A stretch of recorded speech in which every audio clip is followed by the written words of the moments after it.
Episode 15, B2B, the Business Club podcast.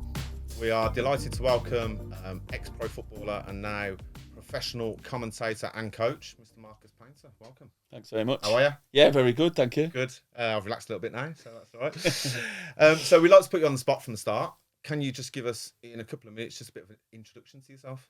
Yeah, so my name is Marcus Painter, 38 years old, currently working at Birmingham City under 16s, trying to help the next generation come through. I've also got my own coaching business that we're going to different schools offering football coaching and sports coaching.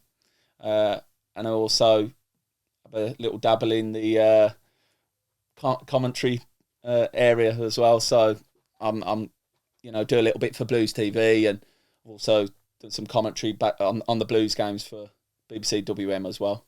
Perfect. So let's go back to the beginning then. Archbishop Grimshaw, which is now John Henry Newman. I prefer Grimshaw. This is where I met yourself. I was in, obviously, sister's year at school. How did it come about, football and being scouted from Grimshaw? And tell us a little bit about your journey. Yeah. Well, first of all, Grimshaw, just great memories there. You know, it's a real good school. You end up, like most people, I suppose, you end up getting a good network of friends. And see, when there's one thing that probably most people will say: when you're good at a sport, particularly football, you tend to be held in high regard by a lot of people. So it was. Who was your manager then at Grimshaw? At Grimshaw, Mr. Conway, yeah, Mr. Conway was the one, and I think he played for Bolton, didn't he, as a youngster? So meant to be decent. Yeah. Also, he told us all anyway. Yeah. But yeah, I mean, the journey probably started before that. I was at St Edward's in Coleshill, which was another Catholic school, and that's where I originally got scouted. Not playing for St Edward's, but that was my school, and I would have been in that school at the time. I got scouted when I was playing for 3Cs in Chelmsley Wood, and I would have been 8 years old, and it was a Blue Scout that was just watching one of the games as they did back then. Yeah. Very good scouting network then for the youth. Yeah, they did, yeah. And it's just, I probably wouldn't have noticed at the time because I was too young, but as you got a bit older, you'd always see there'd be a scout in like a long coat that looked different to everybody else, and stood on their own. So that was kind of that's it, writing stuff down. But they approached Mum and Dad that used to come to every game and said, would he like to come for a trial at Birmingham? So that's how that started. And as I say, I was at St Edward's at the time then. And then following that, my schooling, I then went on to Grimshaw, which was, as I say, was a great experience. You look back on it now and it was such a real good time in your life. It was just, I can't say I loved schoolwork. I don't know anyone that would say the same, but we had a good core of friends there that played a big part in your life, and you had some great times with. Was it like it is now, where they take the kids off now, and you kind of like at a certain point you're not allowed to play for the other teams, or you're not allowed to? Was it similar to that back then? Yeah. So when I was at Grimshaw, what they introduced then, which was kind of like a new concept in youth football anyway, was what they called day release. So they asked the school, could we take the players out of school for one day, where you'd literally just get there in the morning at 9 o'clock, leave at 5 o'clock, and it would just be football all the way for the day. And school had to agree that. So Blues had to approach the head teacher at the time, Mr. Corrigan, and kind of request his permission.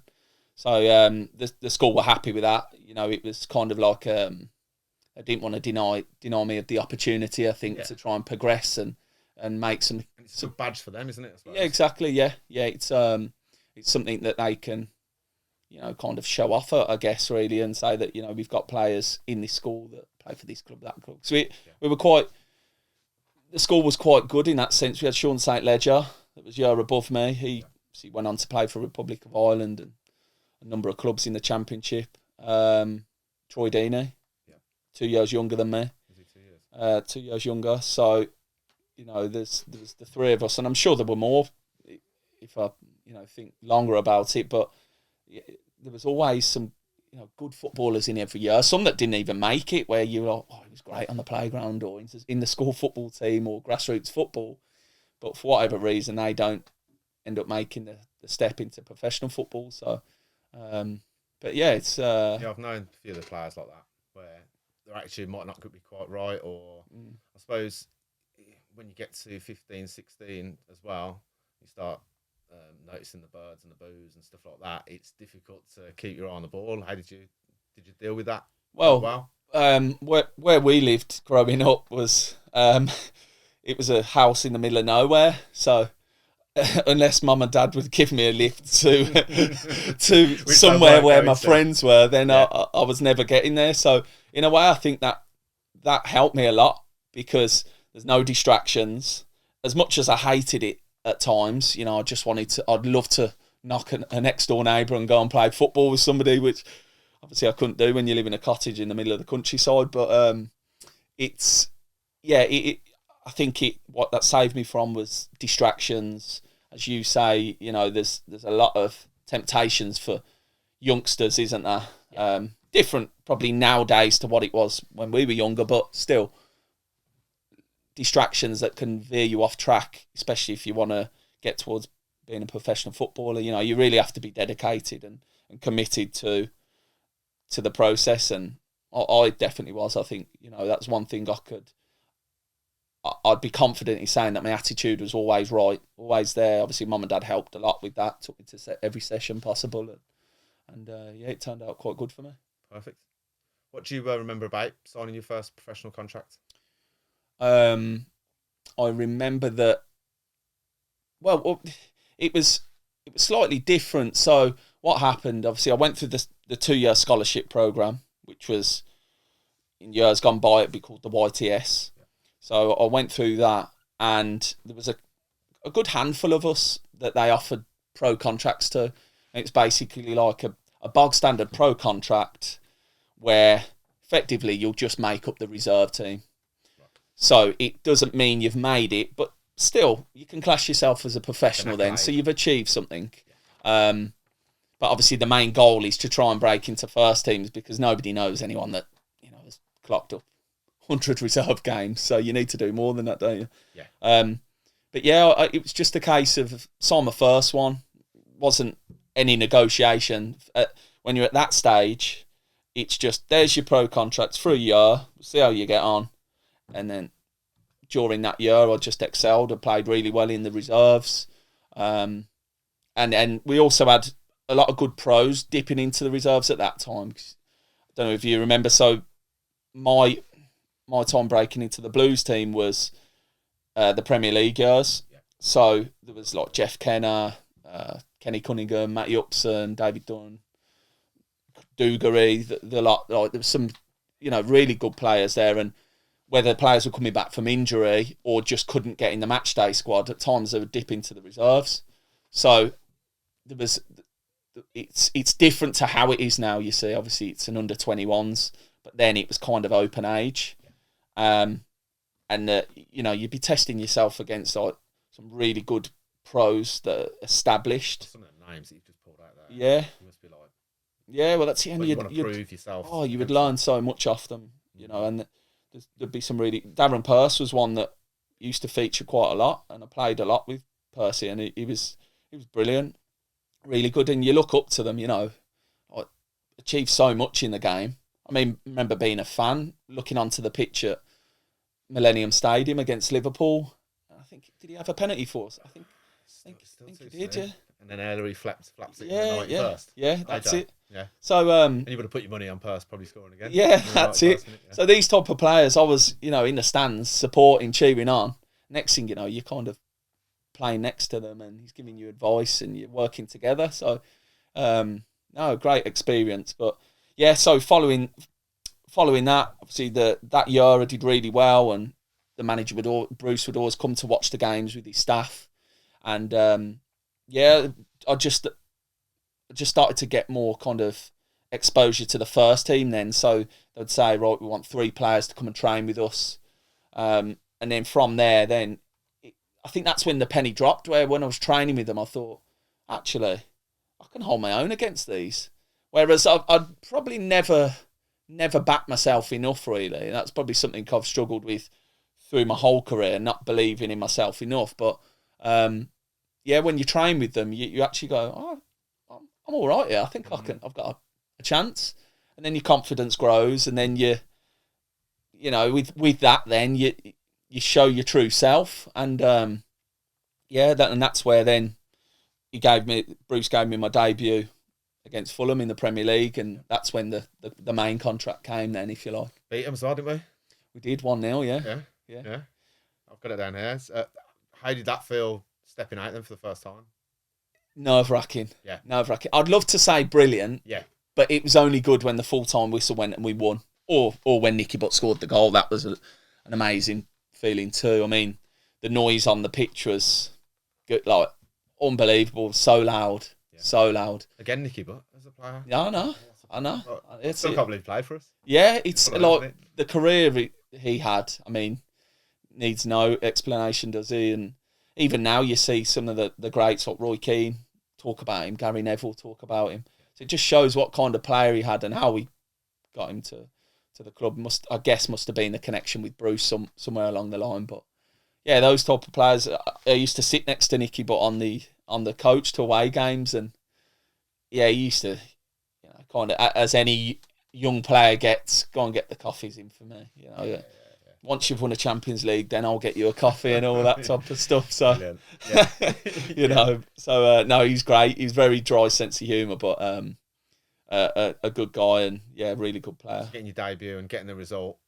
Yeah. Was you on a cloud? How long was you on a cloud for then? Was it back to work next day? It was the best day ever, actually, because I found out the night before that I was starting. So the day before I was starting, where Steve Bruce called me up to the office and said, I've just called your mum and dad and I've told them that you're going to be starting tomorrow. So I was like, wow. Like, heart was pounding, thinking, wow, at home, Premier League debut against Fulham, that I'd had some good players, at that time. So I thought, oh, great, brilliant. And obviously I wasn't expecting that chance at that time. So the plan was that the first team had their Christmas do following that game in Dublin. Okay. So because I thought I was going to be featuring for the 21s on Monday, I was, I won't be going to that. But now I was called up to the first team. Kenny Cunningham was like, you're going to be coming to Dublin now, don't you? I was like, no, I didn't. But yeah, superb. I'll take that. And like Nicky Butt chartered a private jet for the lads, which picked us up from Elmdon. So like 19 years old, I've just made my Premier League debut, followed by a night out in Dublin, getting on a private jet. Wow. I was like, this is madness. Yeah, it was crazy. So but I think it's only. Should I ask about the Dublin trip? It was all right, they weren't too harsh on me, because as you'd expect when you make your debut, it's kind of all right, get the drinks into him. That had a go, but I think they backed off a little bit. Made me sing a song on the Sunday in front of everyone, which was a disaster. And song? I can't actually remember what it was. I don't know. I've done enough of them over the time at different clubs, but I think I buckled under pressure, and they were like, "Oh, don't worry, just leave it." I think they felt sorry for me. Yeah. So no, it was good, really good. I remember watching you and being like, I remember that season of the first season, just the atmosphere. It was just electric, home and away. It was just unreal. Apart from your debut, what are your best memories from that season? Yeah, hard to say best memories because the games were tough. Yeah. We had some really tough games. Oh, and God, yeah. I think Baptism of fire, wasn't it? it was. I mean, the whole reason why I got brought in was because the team was struggling, and he thought, right, I'll put a young lad in that's hungry, that wants to perform, and hopefully he'll give us something different.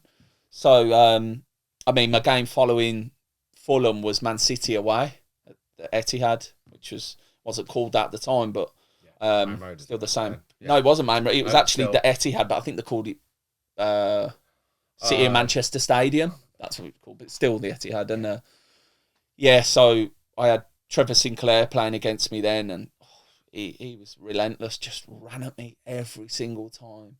Joey Barton played, and I remember enduring it. So I remember 20 minutes in, looking up at the clock, thinking, I'm absolutely knackered here. Like, I can't get my breath. The tempo of the game and the speed of it was just unbelievable. I thought, I don't know what I'm going to do here. Like, you have to stick with it. But he was direct. He kept running at me.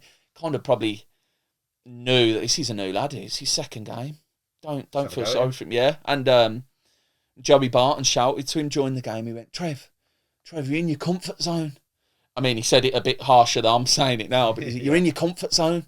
You need to start getting at him more. And I thought, are you having a laugh? Like, I can't breathe here. And he's telling him to go on more at me.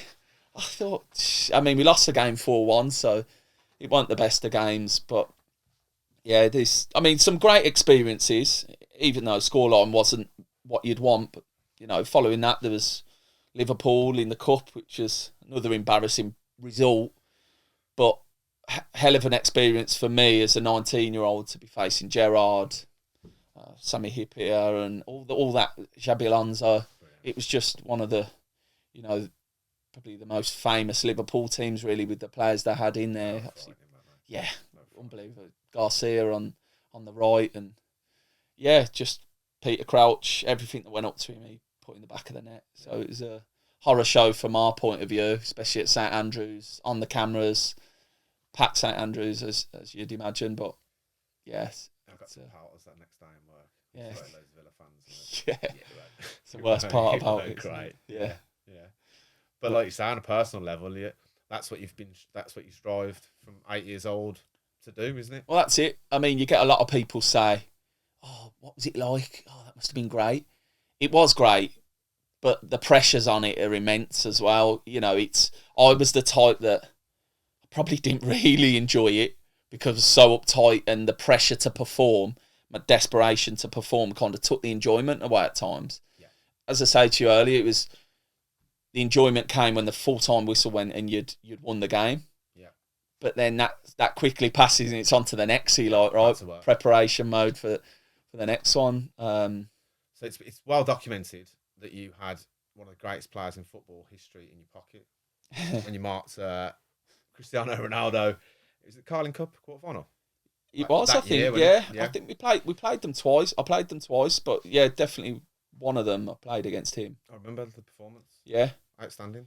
Yeah, it was. I don't think I've ever spoke to you about it. Well, a lot of the lads at the academy will bring it up now and again, especially like the under-16s and stuff. Oh, he played against Ronaldo, and like what in that particular game, he actually got subbed. So, and they were like, "Why you got subbed?" Like, oh, that you must have been on. And it was the stage in his career that when he just come over, he was quite into the showboating and kind of trying to throw his body all over the place, but without really running at you. Right. Okay. So you were just like, I was just going, okay, when are you going to move with the ball now? Because he was doing a lot of dancing. I don't know what else to describe it. Yeah. And that's why I think, it was well documented, wasn't it? When he first come over, his teammates got really frustrated with him. Ferguson got frustrated with him. And obviously in that game, he got pulled off after about 65 minutes. So it just shows things weren't really going for them. But he didn't have the reputation that he's got now. That leads me on to the next question. Do you think that performance spurred him up his game to get where he is now? Can you take some of that away now that him being one of the greatest players in the world, he was like, I need to Yeah, Spurs you on. Yeah, it wouldn't surprise me that he's You need looking to take to credit see how for- my career's You gone need as to well. no, you need to get some Yeah. credit for that, son. Yeah, no, it was. He definitely would have had some lessons to learn, I think, from his own teammates, from the manager, going, right, this is Manchester United. You need to get up to speed quickly, because following that first season, he went from strength to strength, didn't he? Yeah. And he's So you career's was 19 phenomenal. then, and what was he, about 22, 23? Yeah, I believe so. He was only quite young, I think. But yeah, and he was great fit. performance. I just remember that before. I was like, Yeah. I done do. the whole and being replaced Cristiano Ronaldo. Who? Yeah, I do remember going shoulder to shoulder with him by the cop, and I got the better of him, and he went down. I remember the cop going crazy, like as if like you've scored a goal. You know what? Our place is like. I think sometimes a tough challenge can get celebrated just as much as someone putting the ball into the back of the net, or someone running box to box and making a last ditch tackle, whatever it be. So yeah, when I got the better of him physically there, it was that went wild, and I was loving it. I remember at the time. So Well, we've always said that as well about the Blues players, that you can have all the ability in the world, but if you're not giving 100%, that's why the likes of Tebele is a hero, because ability-wise, wasn't great, but he used to give 110%, and I think that's, like you say, to get them challenges in. Savage was like that, wasn't he? Yeah. Technically, probably not.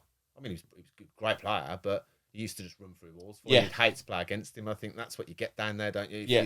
You're showing that you're putting it in for 90 minutes. That's You'll be loved down there, wouldn't you? yeah, definitely. I mean, we've seen so many gifted footballers over the years that you can see technically they've got bags of ability, and you're not willing to roll your sleeves up at times. You soon kind of fall out of favour, don't you? I think that's the way the game's going these days. You can't just be exceptional on the ball. You have to offer more than that these days. You've got to be willing to offer something defensively. If you're hard yards. Yeah, of course. Do you find now, going slightly off script, that my philosophy now, or my thought process is now, that players are 60-minute players.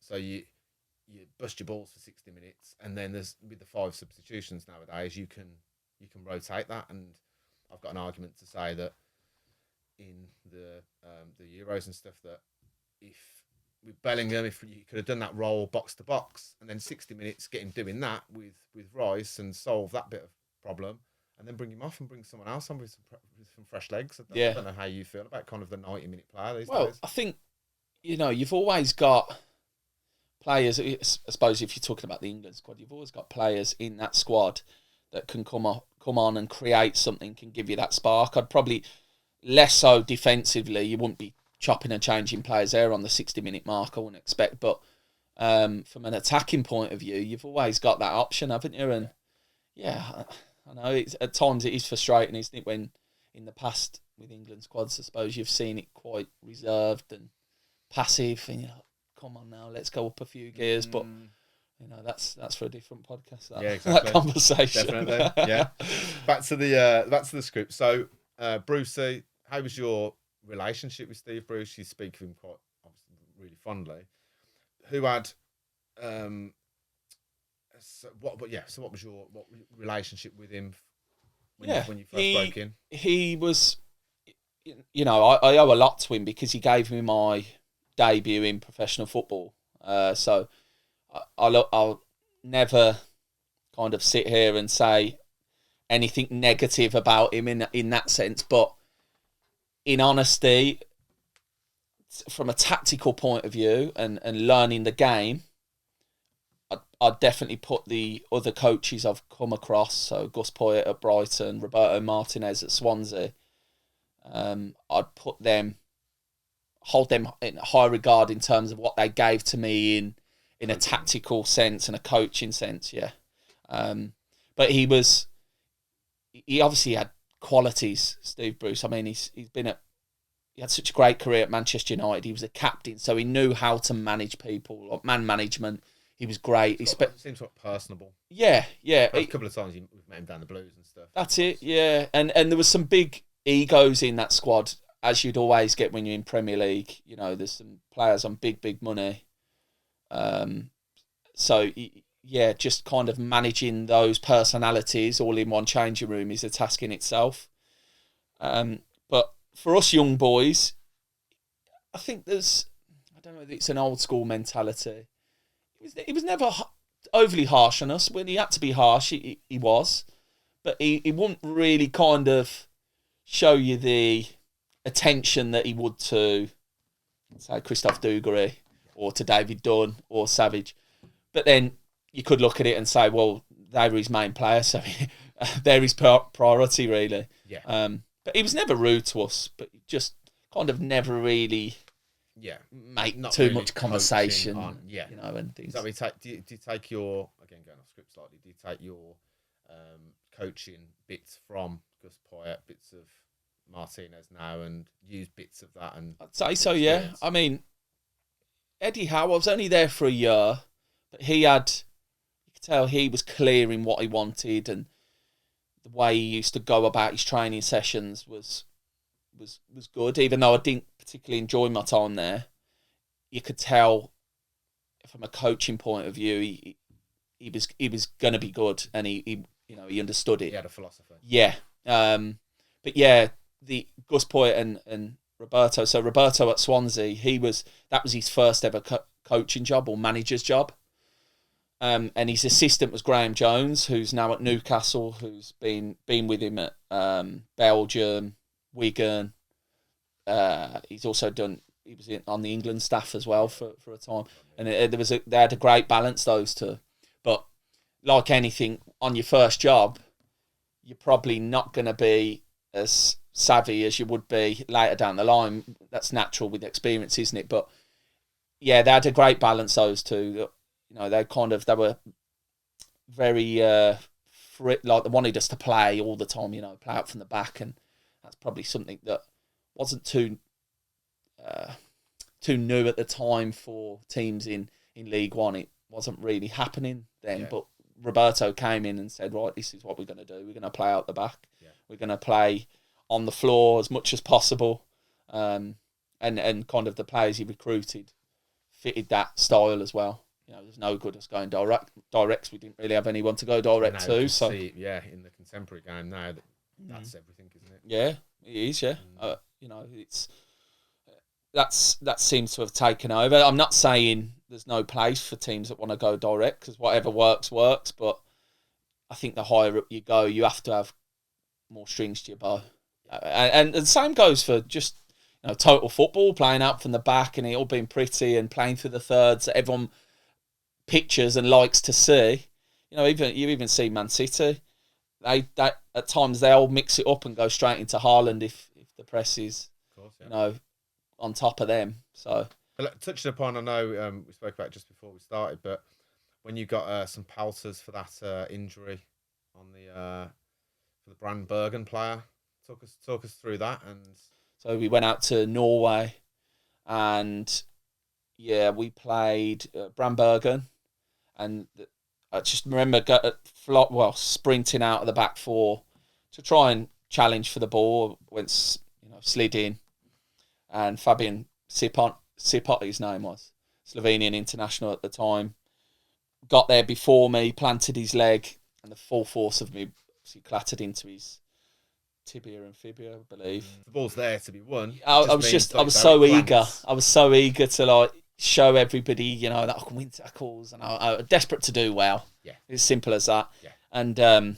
that eagerness led to a reckless challenge, really. And straight away, as I was saying, sorry to Paul Sharner, who ended up going on to the Premier League, grabbed me by the throat, and there's a big, you know, mass brawl, and it's trying to keep people at bay away from me and some of the other players. I can't remember. It was just like a mass of bodies.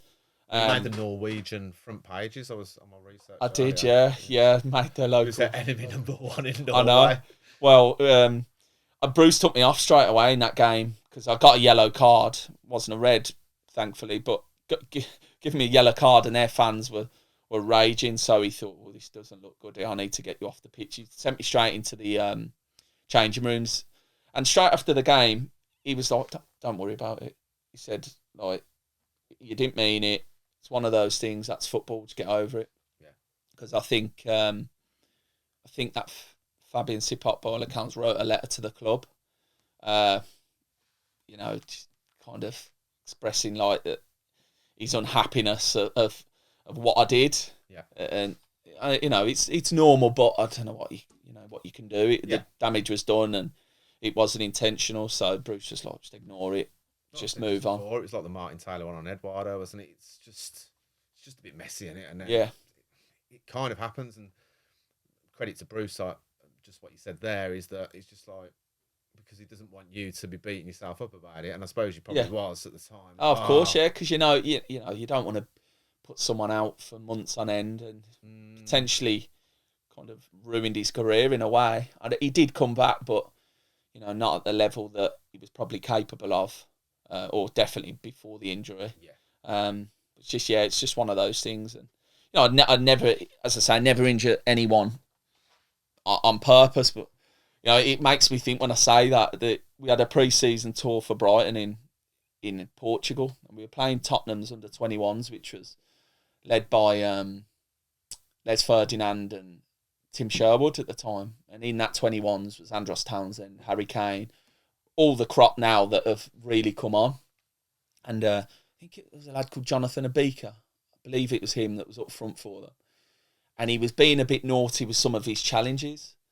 And Gus shouted to me from the side. He went, next time he gets the ball, go straight through the back of him. So I was like, okay. So ball went in the air, and I went in hard. And he was like, did you hear me? I said, go straight for... Basically, he was like telling me to like assault him on the pitch. And I went in a little bit harder next time. He was like, no. You're not listening to me. And he was fuming. Like, he actually wanted me to, because he was getting that enraged by the lad, dishing out elbows and this, that, and the other. Yeah. And he you was were like, it's not me. Yeah, I thought he just meant leave a bit of a footing on him, and he was like, he wanted blood at the time. Gus there, and he'd get like that. He was a bit naughty. He was a bit naughty on the pitch sometimes. Yeah, it could be. That's what South Americans are like, though. Gus was Uruguayan. Maurizio Taricco, who played at Tottenham as the assistant, and he was Argentinian. So that one thing I've learned with South Americans, they're passionate when it comes to football, and they'll do anything to win. Yeah. And he meant it when he said that. And Taricco would have done the same. Yeah. He even played for us at the age of 38. Gus went, I want him to play. So he played and he got sent off a few times. And he was assistant manager.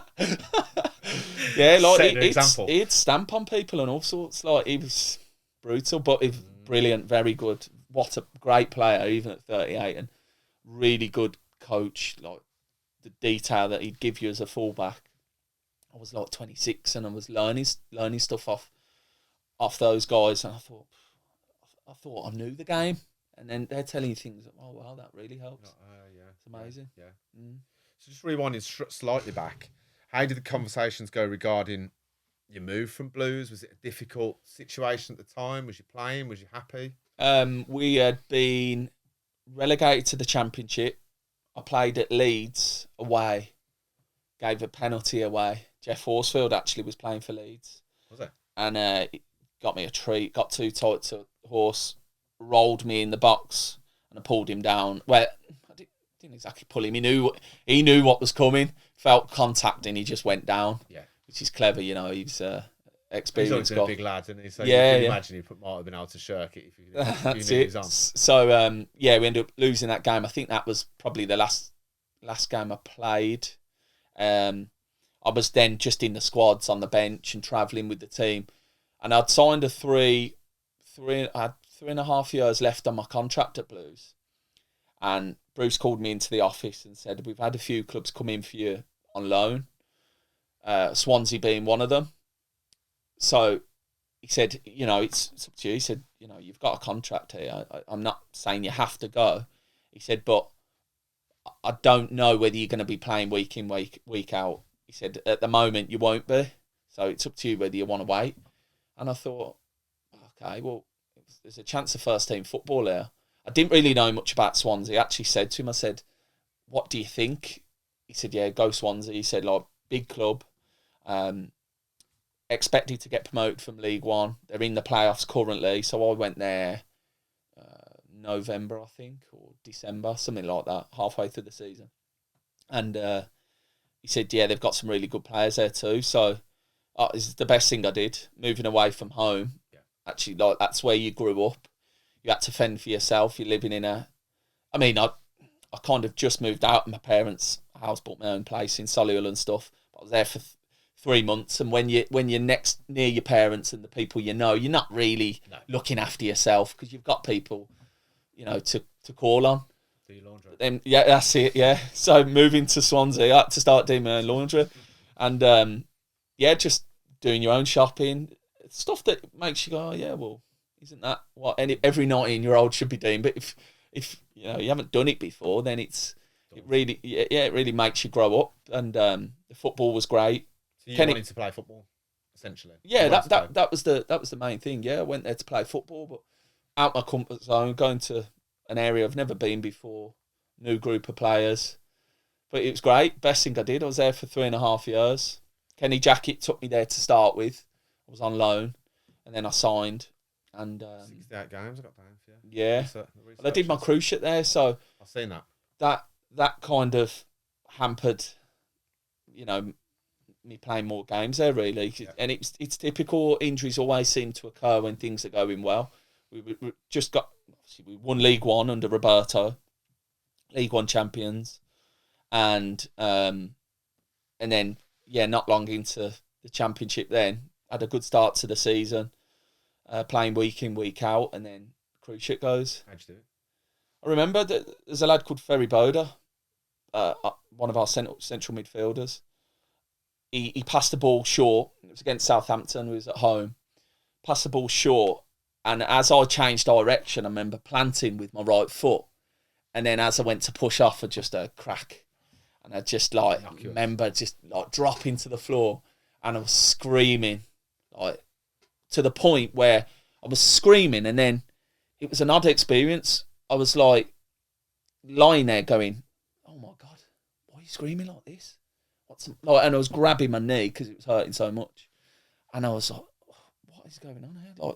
This must be bad. It's like I was talking to someone, this must be bad because you're still screaming. And some of the lads were over the top of me, stretchers come on. They were like, it's all right, it's fine, it's fine. And then the weird thing about it was literally a few minutes then, once the physio was on, the pain just went. I was like, I think I'm all right. And he went, no, you're not. No, you're not. You need to come off. Because he had done the ACL test.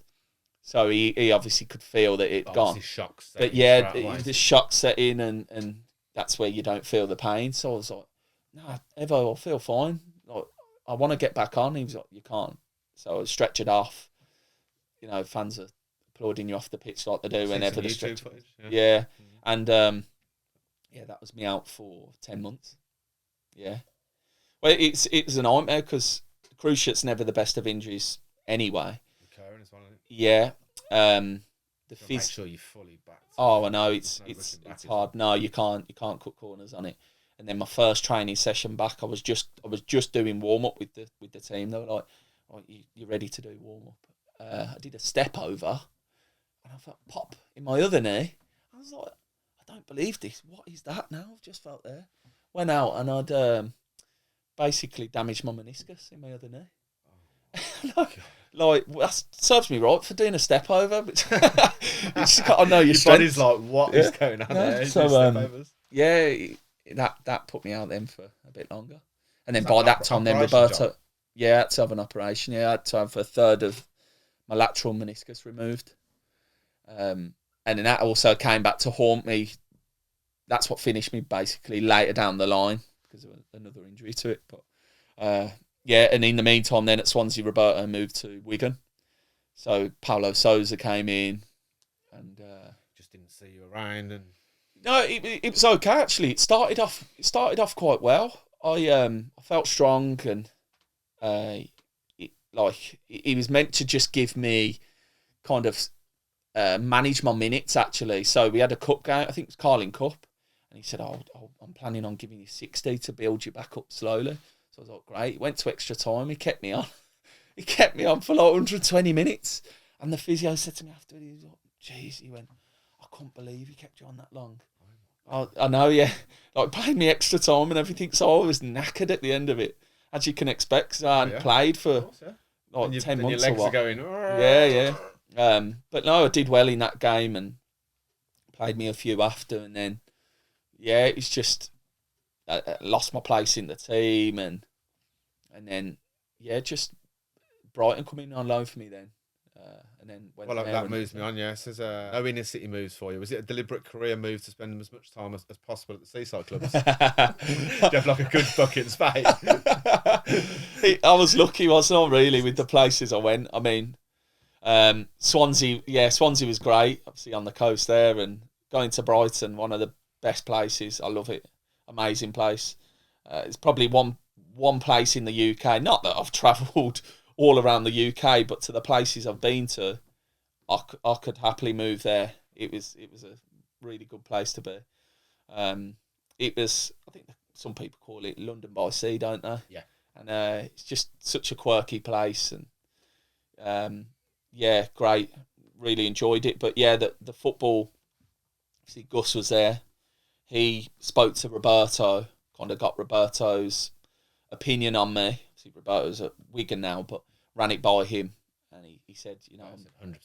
Yeah, so he said, yeah, take him, and he told me that. So he said, Roberto spoke highly of you. I need a left back in, and yeah, would you like to come? So I was like, yeah, definitely. I'm not playing as much as would have liked at Swansea now, and this was after my cruciate, so I still needed to find somewhere where I could get over it and go, yeah, I'm back now. I can actually play plenty of games and accept that, yeah, the cruciate's not going to be an issue for me going forward. So went to Brighton.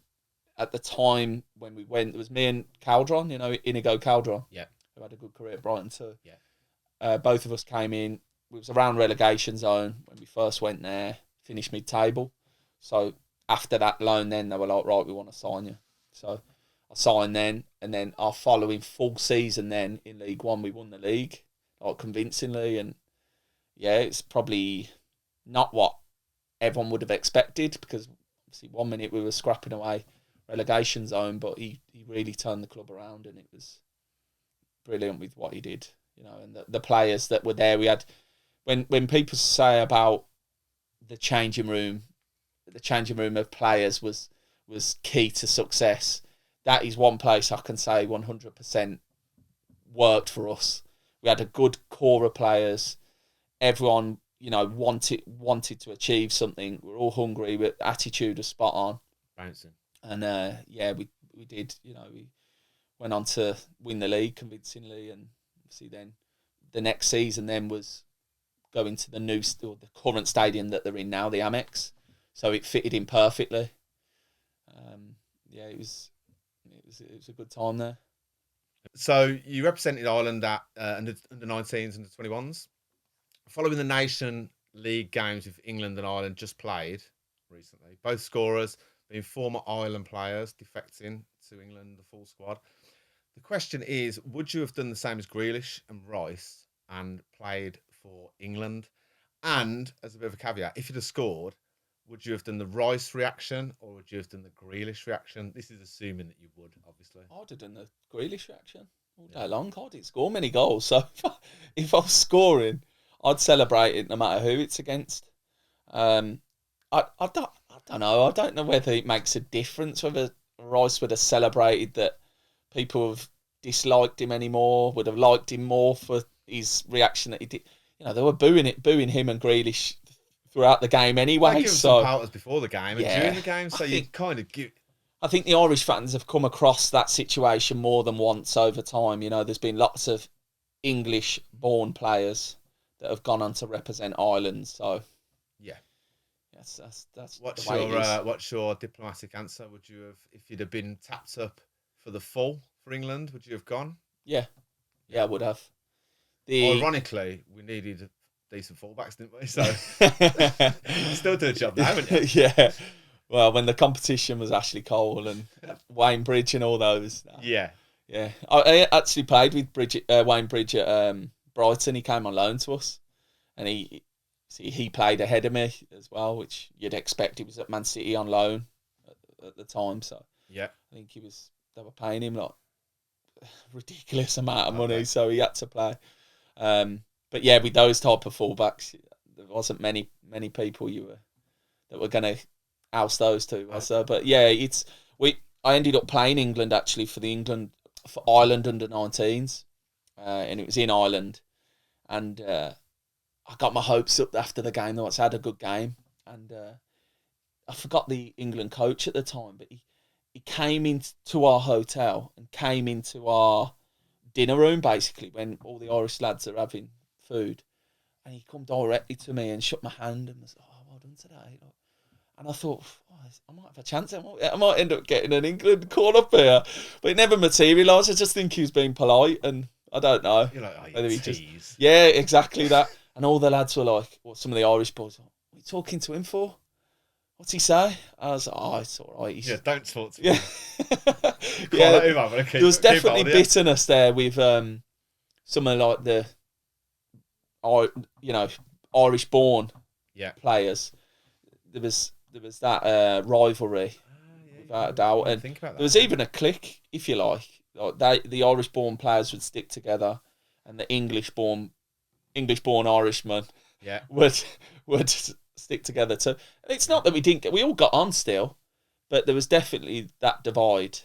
And it was, it's hard to try and weasel your way in and be one of the like you say, it's the first time you've ever been to Ireland. I don't know what their opinion on it was. You never really spoke about it, but I'm sure they probably weren't overly keen.